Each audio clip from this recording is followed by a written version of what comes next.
అందరికీ నమస్తే। ఈ వీడియోలో వచ్చేసి degree first semester business organisation అనే సబ్జెక్ట్ లో ఫస్ట్ యూనిట్ అయినటువంటి బిజినెస్ లో మల్టిపుల్ చాయిస్ క్వశ్చన్స్ అయితే చూద్దాం। మొత్తము ఇక్కడ 30 మల్టిపుల్ చాయిస్ క్వశ్చన్స్ అయితే ఉన్నాయి। అందులో మనం 2 పార్ట్స్ గా చూద్దాం, ఎందుకంటే వీడియో లెంత్ అనేది ఎక్కువ అయిపోతుంది। అందుకోసం 15 ఒకసారి చూద్దాం। ఆల్రెడీ ఈ బిజినెస్ కి సంబంధించి నేను ఒక వీడియో అయితే చేస్తున్నాను, అంటే టోటల్ గా లెసన్ ఎక్స్ప్లెనేషన్। ఇప్పుడు మనకు ఎగ్జామ్ కి ఎలా వస్తాయనే దాని గురించి పాయింట్ ఆఫ్ వ్యూలో మనం వీడియో చూస్తున్నాం అనమాట। ఇంకా ఎవరైనా మన ఛానల్ సబ్స్క్రైబ్ చేసుకోకపోతే సబ్స్క్రైబ్ చేసుకోండి, వీడియోస్ నచ్చితే తప్పకుండా లైక్ చేయండి, షేర్ చేయండి। ఫస్ట్ వచ్చేసి what is the core concept of business. ఇక్కడ చూడండి, నేను ఆబ్జెక్టివ్స్ చెప్పినాను, కాన్సెప్ట్స్ కూడా చెప్పినాను, కన్ఫ్యూజ్ అవ్వదండి। ఆబ్జెక్టివ్స్ వేరే, ఇక్కడ వచ్చేసి మెయిన్ కాన్సెప్ట్ ఆఫ్ బిజినెస్ ఏంటి అంటే ఆప్షన్స్ చూడండి ఒకసారి, చాలా దగ్గరగా ఉన్నాయి।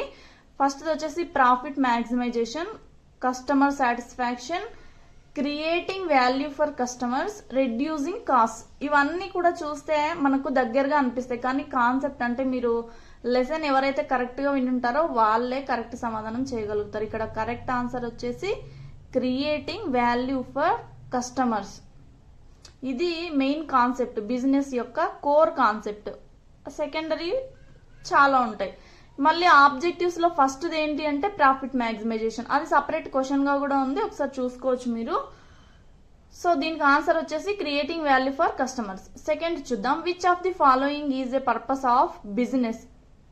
బిజినెస్ యొక్క పర్పస్ ఏంటి అంటే ఇగ్నోరింగ్ మార్కెట్ డిమాండ్స్। ఇప్పుడు చూడండి, ఇక్కడ ఆప్షన్స్ లో అన్ని నెగిటివ్ గా ఉన్నాయి, ఇలా ఇచ్చినప్పుడు కొంచెం ఈజీగా ఐడెంటిఫై చేయొచ్చు అనమాట। మార్కెట్ డిమాండ్స్ ని ఇగ్నోర్ చేస్తే బిజినెస్ ఎలా సక్సెస్ అవుతుంది? కాదు, కాబట్టి ఇది కాదు। Achieving personal goals only, personal goals కి బిజినెస్ కి ఏం సంబంధం లేదు, కాబట్టి ఇది కూడా కరెక్ట్ ఆన్సర్ కాదు। ఫుల్ఫిల్లింగ్ కస్టమర్ నీడ్స్, ఇది కరెక్ట్ ఆన్సర్। కస్టమరే మెయిన్, దీంట్లో అల్టిమేట్ గా ఎవరికి యూజ్ అవ్వాలి బిజినెస్ అంటే కస్టమరే బిజినెస్ కి అనేది మెయిన్। ఇప్పుడు కస్టమర్ సాటిస్ఫై అయితేనే, కస్టమర్స్ కి మన ప్రొడక్ట్స్ నచ్చితేనే మన బిజినెస్ అనేది సక్సెస్ అవుతుంది, కాబట్టి మెయిన్ కీ రోల్ ఎవరు అంటే కస్టమర్। తర్వాత అవాయిడింగ్ కాంపిటీషన్, చూడండి నెగిటివ్ గా ఇచ్చిన, కాంపిటీషన్ తట్టుకోలేకపోతే బిజినెస్ లో సక్సెస్ అనేది రాదు, కాబట్టి కాంపిటీషన్ ని అవాయిడ్ చేయడానికి వీల్లేదు, మనం వీలైనంత వరకు మన ప్రోడక్ట్ ని మెరుగుపరచుకొని ముందుకెళ్లడం ఒకటే మార్గం। నెక్స్ట్ చూద్దాం, బిజినెస్ యాక్టివిటీస్ ఇన్క్లూడ్, ఇది డైరెక్ట్ ఆన్సర్ మనకి planning, organising, financing and adapting. నేను ఆల్రెడీ చెప్పినాను, ఫస్ట్ లెటర్స్ గుర్తు పెట్టుకోండి ఇలా అన్నట్టు, ఆ వీడియో చూస్తే మీకు అర్థమవుతుంది, ఇది ఆన్సర్। నెక్స్ట్ వచ్చేసి entrepreneurs identify market opportunities to, ఈ ఎంటర్ప్రెన్యూర్స్ అనేవాళ్ళు మార్కెట్ ఆపర్చునిటీస్ ని ఎలా ఐడెంటిఫై చేస్తారు అంటే increase government regulations, address unmet needs, avoid competition, minimise expenses. వీటన్నిటిలో కరెక్ట్ ఆన్సర్ ఏంది అంటే కస్టమర్ ఈజ్ అల్టిమేట్ అని చెప్పుకున్నాం కదా। అన్మెట్ నీడ్స్ అంటే మనం ఇంకా ఏమైనా వాళ్ళ నీడ్స్ ని మీట్ అవ్వకపోతే వాటిని అడ్రస్ చేసుకొని, అంటే వాటిని కనుక్కొని మళ్ళీ వాటిని మీట్ అవ్వడానికి మన ఆపర్చునిటీస్ అయితే క్రియేట్ చేసుకుంటారనమాట బిజినెస్ లో। నెక్స్ట్ వచ్చేసి in a competitive market business aim to, competitive market లో బిజినెస్ దేనికి ఏం చేస్తుంది అంటే చూడండి, ఇక్కడ కూడా ఆన్సర్స్ మళ్ళీ నెగిటివ్ గా ఇచ్చారు। Reduce customer satisfaction, customer satisfaction తగ్గితే మన బిజినెస్ అనేది సక్సెస్ అవ్వదు। మినిమైజ్ ప్రాఫిట్స్ తగ్గించుకోవాలని ఎవరు అనుకోరు। Differentiate themselves and attract customers, ఇది కరెక్ట్ ఆన్సర్। వాళ్ళని వాళ్ళు సపరేట్ గా నిరూపించుకొని వాళ్ళ యొక్క ప్రోడక్ట్ యూనిక్నెస్ ని కస్టమర్స్ కి యూజ్ అయ్యే విధంగా వాళ్ళు దానికే అట్రాక్ట్ అయ్యేలాగా తయారు చేయడం అన్నమాట, అది correct answer. Next fourth option ఏమి ఇచ్చినారంటే అవాయిడ్ టెక్నాలజికల్ అడ్వాన్స్మెంట్స్ అని ఇచ్చినారు, ఇది రాంగ్। ఎందుకంటే టెక్నాలజికల్ అడ్వాన్స్మెంట్ ని అవాయిడ్ చేయకూడదు, ఇంకా ఏమైనా కొత్త టెక్నాలజీ వస్తే దాన్ని మనం అడాప్ట్ చేసుకొని మనం యూజ్ చేసుకొని మన ప్రోడక్ట్ ని ఇంకా మెరుగు చేసుకోవాలన్నమాట। Next what is the primary objective of business, ఇది మెయిన్ ఫస్ట్ పాయింట్, ఎర్నింగ్ ఏ ప్రాఫిట్। ఈ క్వశ్చన్ లేకోకుండా, అంటే మల్టిపుల్ చాయిస్ లో కావచ్చు, ఫిల్ ఇన్ ద బ్లాంక్స్ లో కావచ్చు, 1 మార్క్ లో కావచ్చు, ఏ దాంట్లో ఈ క్వశ్చన్ లేకోకుండా నాకు తెలిసి ఈ చాప్టర్ అనేది ఉండదు। Next what is the primary goal of advertising as a promotional tool, ఏదైనా మనము ఒక ప్రోడక్ట్ ని అడ్వర్టైజ్ చేపిస్తున్నాము అంటే దాని యొక్క మెయిన్ గోల్ ఏంటి అంటే జనరేటింగ్ ఇమ్మీడియట్ సేల్స్. మామూలుగా మనం చూస్తుంటాం కదా, ఇప్పుడు మీకు అర్థం అవ్వాలంటే ఏదైనా ఒక ఫేస్బుక్ లో కానీ, యూట్యూబ్ లో కానీ, లేదా ఇన్స్టాగ్రామ్ లో కానీ ఏదైనా ప్రోడక్ట్ కి సంబంధించి యాడ్ వచ్చింది అనుకో, ఫస్ట్ ఏం చేస్తారు కస్టమర్స్, ఓహో వీళ్ళు దీని గురించి చెప్తున్నారంటే ఎలా ఉంటుందో ఒకసారి చూద్దామని కొనడం స్టార్ట్ చేస్తారనమాట. ఈ కంపెనీలు వాళ్ళు చేసే పని ఏంటంటే వాళ్ళ ప్రోడక్ట్ ని అడ్వర్టైజ్ చేసుకుని ఇమ్మీడియట్ గా సేల్స్ అనేది జనరేట్ చేసుకోవడం అనమాట. Next, which promotional activity involves creating valuable and relevant content like blogs, videos and infographics. ఇవన్నీ ఏ ప్రమోషనల్ యాక్టివిటీలో వస్తాయి అంటే కంటెంట్ క్రియేషన్. ఇందాక చెప్పుకున్నట్లే సోషల్ మీడియాకు సంబంధించిన బిట్ ఇది కూడా content creation. Next, what is the primary purpose of public relations in business promotion. ఈ బిజినెస్ ప్రమోషన్ లో పబ్లిక్ రిలేషన్స్ యొక్క ప్రైమరీ పర్పస్ ఏంటి అంటే building a positive image through media engagement. వీళ్ళ ప్రోడక్ట్ కి సంబంధించి పాజిటివ్ ఇమేజ్ ని క్రియేట్ చేసుకోవడం, అది కూడా ఏ విధంగా, త్రూ మీడియా ద్వారా అన్నమాట. నెక్స్ట్ వచ్చేసి what promotional method involves personalized messages, emails or direct mail to reach potential customers. ఈ పొటెన్షియల్ కస్టమర్స్ ని రీచ్ అవ్వడానికి ఏ ప్రమోషనల్ మెథడ్ అనేది యూజ్ అవుతుంది అంటే డైరెక్ట్ మార్కెటింగ్. ఇది కూడా డైరెక్ట్ బిట్, దీనికి కాన్సెప్ట్ ఏం లేదు. నెక్స్ట్ వచ్చేసి how can businesses benefit from word of mouth marketing. అంటే మౌత్ పబ్లిసిటీ అని అనుకుంటుంటారు కదా, దాని వలన బిజినెస్ కి బెనిఫిట్ ఏంటి అంటే through positive customer experiences and referrals.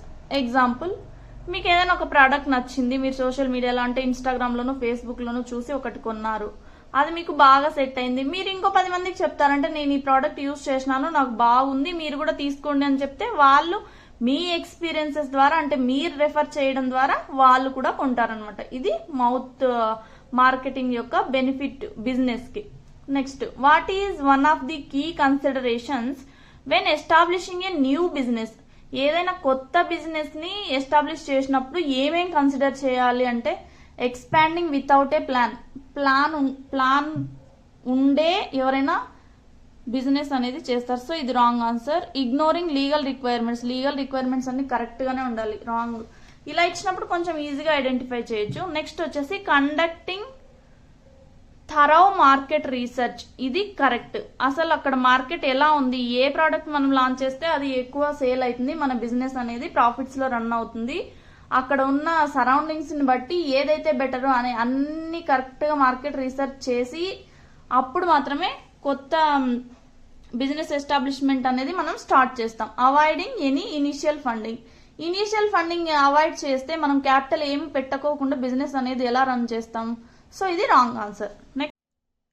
Next question చూడండి, what is the primary purpose of plant location decisions. అంటే మనం ఏదైనా కొత్త బిజినెస్ ని లాంచ్ చేస్తున్నప్పుడు ఈ లొకేషన్ అనేది దేని చూసుకొని దాని యొక్క ప్రైమరీ పర్పస్ ఏంటి అంటే మినిమైజింగ్ డిస్ట్రిబ్యూషన్ కాస్ట్. అంటే మనము ఏ ఏరియాలో ప్లాంట్ లొకేట్ చేస్తున్నాము అంటే ఫర్ ఎగ్జాంపుల్ మనకు కస్టమర్స్ ఈ సరౌండింగ్ ప్లేసెస్ లో ఉన్నారనుకోండి, మనకి ఒక టౌన్ లేదా ఏదైనా ఒక లొకేషన్ తీసుకున్నాం, దానికి అన్నిటికీ అందుబాటులో ఉండే విధంగా దగ్గరలో మనము లొకేట్ చేసుకుంటాం అనమాట.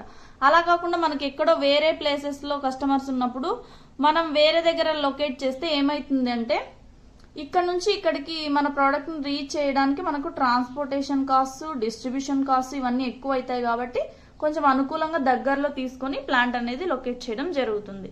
నెక్స్ట్ వచ్చేసి which of the following factors does not influence plant location ideas. దీంట్లో ఏది ఇన్ఫ్లుయెన్స్ చెయ్యదు అంటే ప్లాంట్ లొకేషన్ ని availability of skilled labour, government policies and regulations, plant size and capacity, distance to target markets.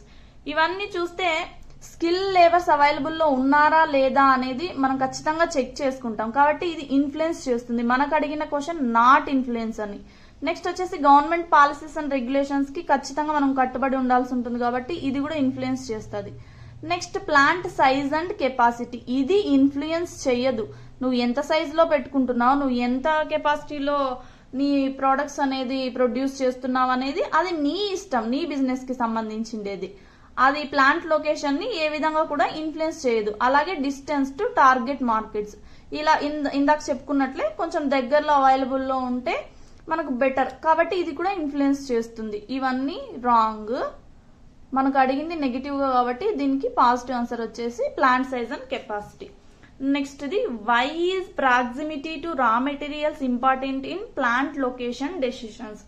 అంటే raw material అనేది మన plant location కి proximity to అంటే దగ్గరగా ఉండాలి అంటే first answer it reduces transportation cost and ensures a stable supply chain.